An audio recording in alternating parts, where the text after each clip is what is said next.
శాసనసభలో ఊరికే స్టేట్మెంట్ చూసుకుని చదువుకుని వెళ్ళిపోతుంటే ఆహా ఓహో అని చెప్పేసి ఆయన ప్రాబల్యం పొందడం కోసం తప్పట్లు కొట్టేటువంటి బ్యాచ్ దగ్గర అక్కడ చెప్తున్నాడు.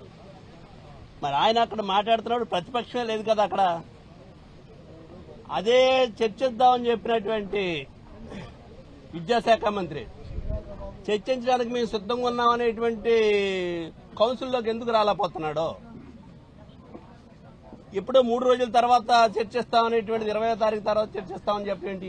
ఈవేళ అక్కడ ఇచ్చినటువంటి స్టేట్మెంట్, అక్కడ చర్చించినటువంటి విషయాలు ఇక్కడికి ఎందుకు చర్చకు రావట్లేదు మీరు?